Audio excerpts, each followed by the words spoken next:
Hi, good evening everybody, and welcome to Big Greg's Garage and welcome to Motorsports Development.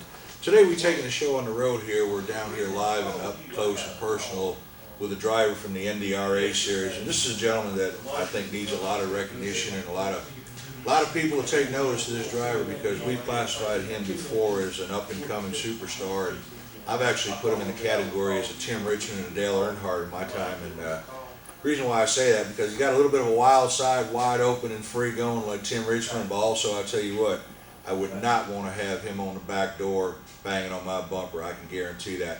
Right now, Mr. Timbo Magnum, I appreciate you letting us come down to the garage tonight and share a little time and talk about some racing with you here. Timbo, I just want you to relax a little bit. I want you to tell me a little bit about your beginning and how'd y'all get started in racing is my first question I got to know. How'd you get started in racing? I've just always been around it. Been around racing, and actually my competitors I actually race against now, Randy Baker and Jeff Knight. I was actually helping them guys out when they first started racing. Okay, so with them, so I've just been more or less grown up in it. Okay, so you've been kind of like a hands-on person and took an interest in it. What I mean, when you finally decided that you wanted to drive and stop twisting wrenches for other people and that, when did that take place? I mean, when did you first get that itch that you need to be behind the wheel? I don't know. I've always wanted to always get in it and drive. But I just just couldn't do it because of the money and situation I was in and everything. So I just finally got the chance to do it, and it's been, like I say, years ago. I've been in it for years now. Did anybody open the door for you, or did you pretty much take money out your pocket to get a racing thing going? Pretty much got my own stuff going. All right. You started off in what division did you start racing? Actually, I was running stock 4, little 4-cylinder car. All right. Where'd you race at? What tracks did you favor for? Running at Lancaster. Lancaster? Yeah. And then you run the 4. How long did you run the stock 4s there? Probably about a year. It was actually off and on deal. Me and my buddy actually had it together. All right. You enjoyed it. You got your feel for the wheel and that. You must have got that itch at some point that you needed to get up, a little bit more speed and be a little more aggressive. What changed your mind from the stock 4s? I just needed some more speed. I just needed to go, and actually finally built me a car, got me a car going, and in the street stock division. And you ran that at Lancaster also? Yeah, Lancaster. And how long did you run the street stock division? I actually run it probably 3 or 4 years. 3 or 4 years. Now I see I'm sitting in between two NDRA crate cars here, and like I say, I just want to congratulate you. I understand from what I've been told, you got right now about 200 victories in your career racing so far. Is that correct? Yeah, somewhere around there. And I was told 7 championships. Yeah. That's incredible. That's unbelievable. I noticed up here on the wall that you got a lot of big checks up there. 20,000, got a 3,000, 5,000. You got some big stuff up there. I mean, you must be really proud of that. I got to know, was there any one particular race that you would say was your most memorable race? It was probably the $3,000 race in '06. And what was that? At Lancaster. That was actually a fast track touring race, and we actually finished second at the touring points, and that's where we got sort of $20,000 check comes from. Okay. Tell me about that fast track series. What's that all about? Is that something different from the NDRA series? No, actually, NDRA series took more or less the same rules and deal. Just went with the same deal. NDRA started up. Is this fast track a division that tours from track to track like the Clash does, or? Yeah, they travel around a lot. All right. As far as they stay local right in the Carolinas, or they travel outside? No, he's got races everywhere. He can get anywhere from 2 hours away to 10 hours away. Now I noticed that you got a car in here now. You're stripping down. You got a car ready to go here now. From what I look here on the side of the car, the sponsors I see: Baker Electric, P&J Sale, Perry, Laney, Langley, and that. Who's your primary sponsor on the cars, Timbo? Well, Baker Electric, he helps us out probably Baker. more than anybody does. But everybody contributes some, a little bit here and there, and it all helps out and all comes together, and that's actually keeps me going. Anybody new recently come on board with you for this year or going into next year? Yeah, we actually had Mercedes come in, our Mexican restaurant. Okay.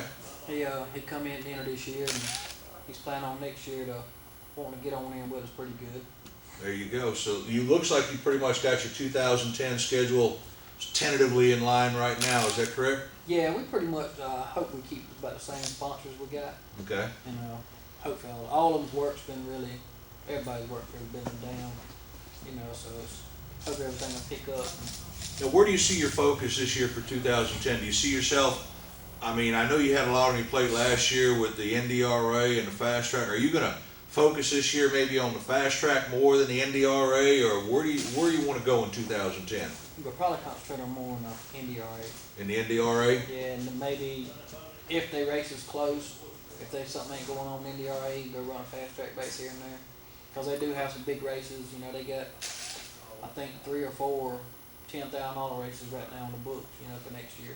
So we can plan on more or less seeing you not just at a local track. We can see you more on a touring schedule next year. Is that correct? Yeah, we'll be pretty much floating around. All right. And as far as now, another thing I had a question about here, all the equipment that you got, the trailer, the haulers, the toolbox. I mean, everything. Is this all Timbo's operation, or is this courtesy of all your winnings? Yeah, or it's me and Dom and Marie. He's in with me too. But it's actually what we won. So you turned all your winnings basically into your race operation here. Everything but the truck and trailer, I've done that. Got that on my own. But actually the race cars and all that stuff is actually this stuff's been money we won. It's been contributed back into the cars, and that's what we do. And that's what actually that was a brand new car. Actually, we bought it with the $20,000 we won. Okay. In that fast track series, and that's what we done. Bought a brand new car with it. Who builds your chassis, Timbo? TNT, Tony Ford. TNT builds your, and what about your motors? We get them from City Chevrolet. City Chevrolet. So that's an actual 602 crate motor. 604. 604 crate motor. Okay. Yeah, we're running 604. You guys build your own bodies and everything right here in the shop. Body. Yeah. All right. Now for next year, 2010 season, your schedule looks like it, from what I understand, looks like it's going to be starting up sometime in March. Is that correct? Yeah, I think about the 1st of March. I think there's a $10,000 race at MoDOT. All right, and that's the NDRA race. I don't know if it's NDRA or what's. I don't think it's either one of them. They just have a big race, and I think more or less fast track might have. Okay, fast track. Deal with that. You plan on attending that one, I assume? Yeah, right now we plan on going to it. You plan on March 13th, from what I understand, the boosters down here put on their annual car show down here. You plan on having a car in that show for the 13th? I'm hoping so. We'd probably done run, a couple races or so by then, but I always like to go because the fans and the kids and stuff come up there and they enjoy me coming. Most of the time we out racing somewhere, but I'll try my best to come. If we can go, I'll try my best to go. Well, one thing I got to say, and this is just directed at everybody in general here, since I've seen Timbo start racing and since I watched his career a little bit, short time I've seen it, one thing I've noticed though is no matter where you go, you seem to draw a crowd and have a crowd that follows you around. And that's impressive to me. And one thing I have noticed, like I say, is, I guess a lot of fans have to look at it the same way I do, and that is, the reason why I say where you are today and what you've accomplished is because you're 100% focused and dedicated on race day. And on Saturdays, I see nothing but 100% focus on the race. I mean, you don't mingle around. You stay pretty much by your car. You stay with the crew. Is there anything in particular that you do prior to the race to get your mind frame set on racing, or to kind of clear your head of everything? And I mean, you have to have some time where you can just take and focus on everything. Is there any kind of a ritual or anything that you do to get yourself psyched up for that Saturday or before a race? No, we just go. Once I get in my truck, headed to the racetrack. I mean, I'm psyched up. Once I load up, I'm ready to go. And when I leave the shop here, my focus is going to the racetrack and win the race. All right. Well, I've seen enough of that, I'll tell you. And from what I've seen this year, like I say, one thing I have to say that I really am impressed with, and I look at it from an impartial standpoint. Fans can either like or dislike somebody, but what I see is fans that cheer for you and the fans that may not cheer for you. Every one of them, they have their own favorite drivers, but your group of people that I see up there kind of dominates a good part of the grandstand. You and a couple other cars up there, but Is it more of a motivation for you and more of like a kickstart to get you on when you know you got them fans up there screaming and hollering, and as like I did in my last article, it says, can you make fans stand and scream your name? Well, he can, and I just want to know, do you know them fans are up there when you're racing? You know they're behind you? Oh yeah, yeah. Like I say, I hear them all the time and cheer, and it drives me. It gives me the drive to go. And like I say, when you get out the race car, all of them cheering. You know, you have a few boos. You gonna have that. Everybody don't pull for the same person, but yeah, that gives me the drive there. All right, that's what I thought. I mean, it had to be some kind of a motivation thing. Oh yeah. Now, here's the tough question. Was there any part of your career, I know you've had a lot of success and a lot of goals that you've accomplished, and I don't think you've reached the maximum goal yet. I don't think you've gotten to that plateau where you want to be. But was there any point in your career where you thought that maybe it just wasn't going to be Timbo in the spotlight or anything like that? Was there ever a time where you just had doubts on yourself? Actually, I had. No? No, because like I say, we had actually this year has been our worst year yet. I mean, I think I won 10, 12 races somewhere around there. I don't know exact, but you know, people say, you know, you don't even win that many races. That's a down year for us. You know, we work hard every week, try to keep our stuff going, and we got our new car right at the end of the year, and really got all messed up about which way to go on it, and didn't finish too good here at the end of the year. But all we do is pick ourselves up. You know, we don't blame it on nobody. We just go to next week and try to do our best and start from there. Now, who's your crew chief that oversees your operation, Timbo? Actually, Steve Eubanks. He's the one that does all the setup and all the race car. Okay, so Steve's been with you now since, 2005, I think? Yeah. Somewhere around there? Okay. And your crew, I mean, they seem like they're a dedicated crew to you, and I mean, they seem like they stick by you no matter what goes on out there. Is there anything as far as any changes for crew next year? You got the same fellas coming back with you? You got any new people coming on board? Yeah, it's probably our same people. Same people coming Same back? guys, yeah, same guys. We got, like I say, we got 4 or 5 guys that's dedicated. We're down here on Mondays, Tuesdays, and Thursdays. And we take off. Most time we're racing somewhere on Fridays, but if not, we take off on Fridays and Wednesdays. And, you know, we're pretty much down here most part of the week working. And them guys is down here. Actually, most of them's down here before I am at night. Okay. Like I say, I know Steve and I have talked a little bit, and you know, just from the dedication that I see with your crew and your guys on a Saturday night at the track or wherever you may be, as far as I can say, I mean, everybody's 100% focused every time. I mean, I don't see nothing but focus on that race car and your setup and making sure that you're all right out there on the track and everything. That's got to make you feel good knowing that your crew stands behind you all the time. Yeah, and actually they keep me cool sometimes, because we ain't doing, when I come in and don't qualify too good or run too good, we have problems with the car. I come in sometime and get frustrated because I'm always, you know, wanting to be up front, but it don't always happen. You know, sometimes and no matter what, I come in, I go and stand on the truck, and they put the car on stands, they work on that car, making it better for me. All right. Well, I understand you're married too. Is that true? Yes. How's your wife feel about you racing, man? And you got a little daughter too, I take it? Yeah, little daughter, she's 6, and she enjoys it. So the wife stands behind you, she supports you? Yeah, she does. Does she go to the races? Yeah. And your daughter there at the races too? Oh, yeah, she loves coming. Okay, so I mean, that's a good thing though, knowing that you got that family support too. Yeah, and everything. that means a lot. You know, you have guys that are actually fussing all the time, you know, trying to race with their wives and stuff, but mine, she's 100% behind me, and she, you know, comes to the race, like when we run at Lancaster and stuff, she ain't been none out of town with us, but cause my little girl, when she gets a little older, I feel like they're gonna be traveling a lot with me too. All right, now I got a question, and this, like I say, take a minute to think about it or whatever, but 2010 is just about here now, and you pretty much got a game plan with 2010, what you want to focus on with the NDRA. What's Timbo's long-range goal? Where do you want to see yourself, let's say, in another year or two? I mean, where would you like to be, and where do you see yourself going? Well, probably about where we at now. I mean, you want to stay with dirt? Yeah.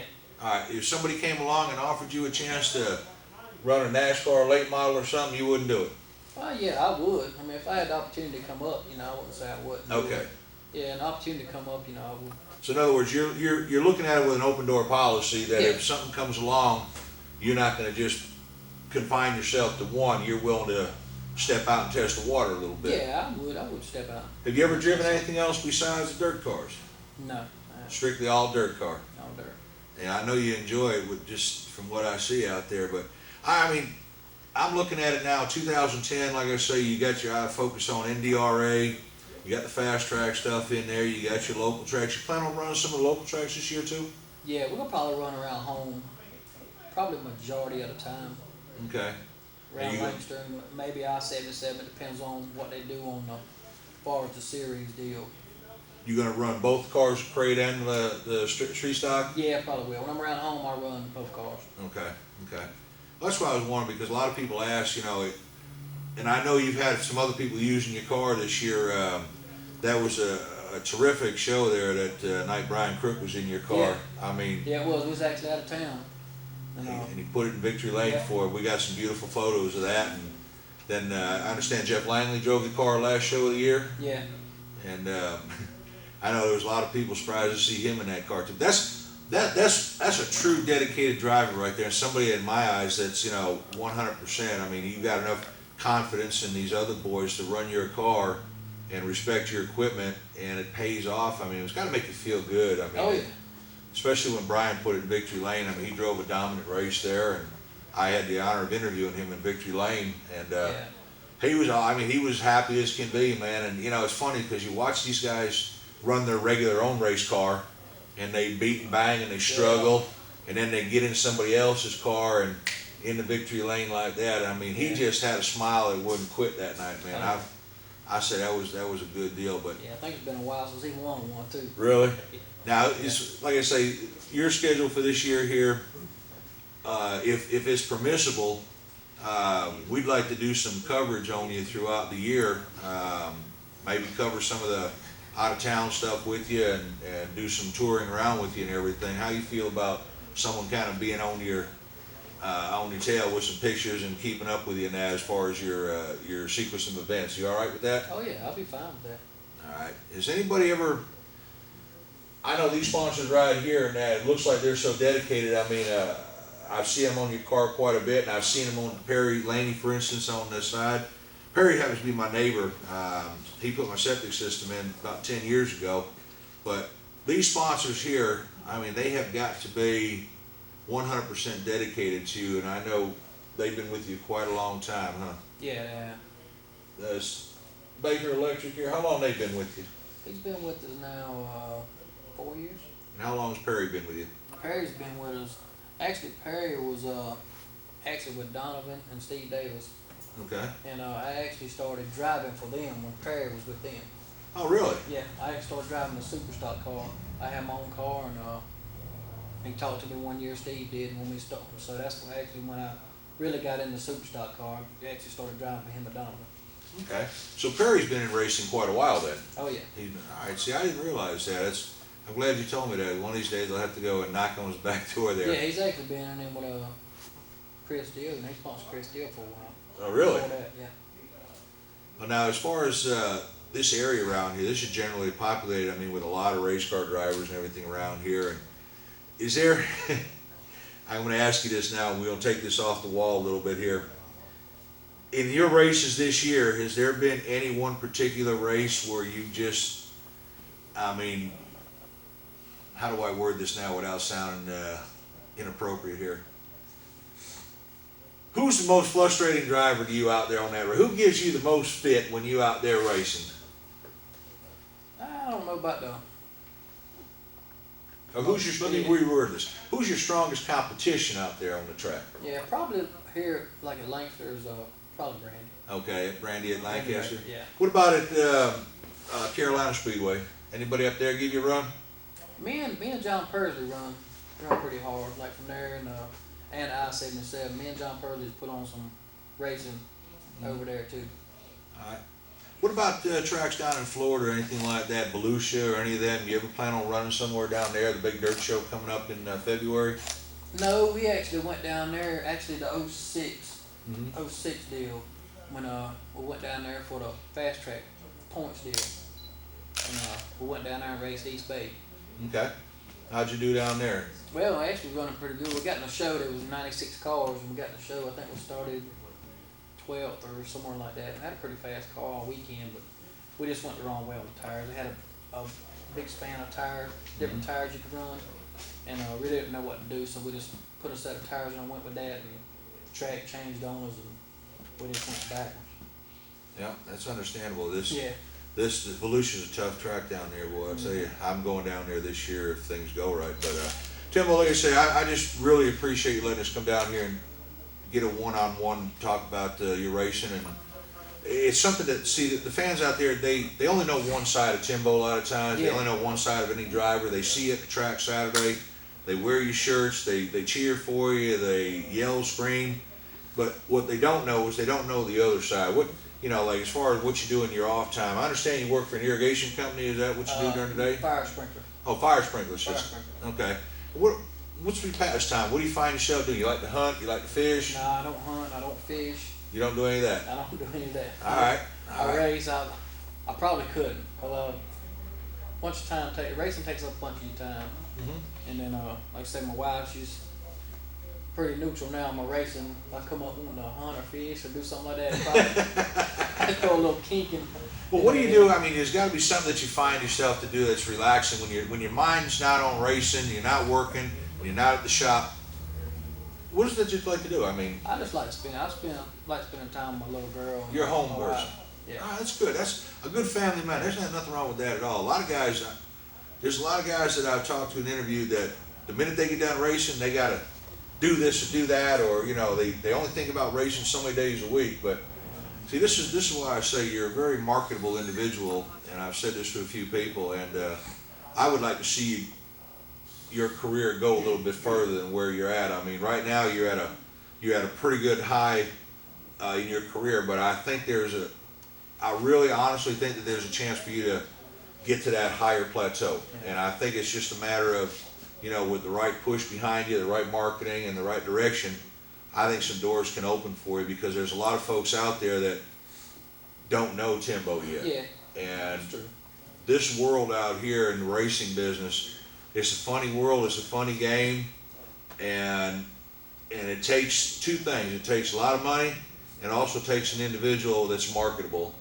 Yeah. And you got pro drivers out there in the Cup Series that they can't keep a car on the track worth a lick, but they're the most marketable people, Yeah. and that's what keeps the sponsorship behind them. That's true.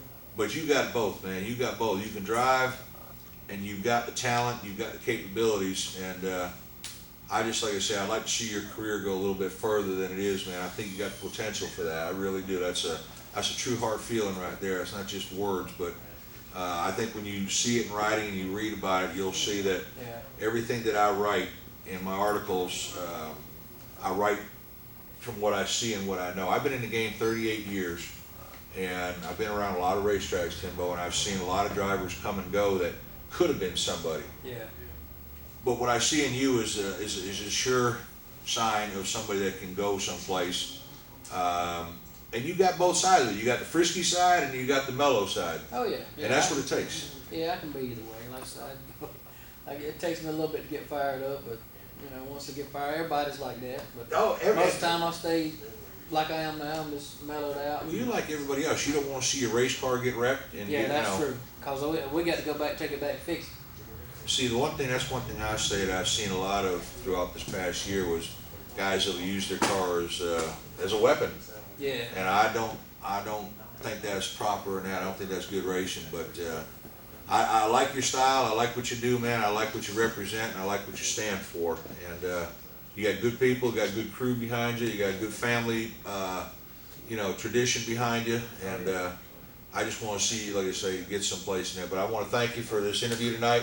Appreciate you letting us come down to the shop here and I sure appreciate it. Get some pictures and get an interview here with you and everything. And I'm serious about wanting to focus on your career this year here and see if we can't maybe get some marketing going for you and see if we can't help you down the road here with something. But again, ladies and gentlemen, thank you for watching the show tonight. We appreciate it. Timbo Magnum here down the shop. We're very generous for letting us come down here tonight. I want to thank Paul's Motorsports Productions here for the video. I want to thank Steve Eubanks and all the crew for letting us down the shop here. Perry Laney on the sponsorship here, Langley Collision. Baker Electric here, P&J Sales, OMG, everything else that stands for and represents Timbo here. We want to make sure we thank them and their support for the following year coming up 2010. Once again, Timbo, 2010, congratulations, good luck to you. Appreciate And it, we'll man. see you on opening race day, hopefully. All right, thank you a lot. Thanks, man.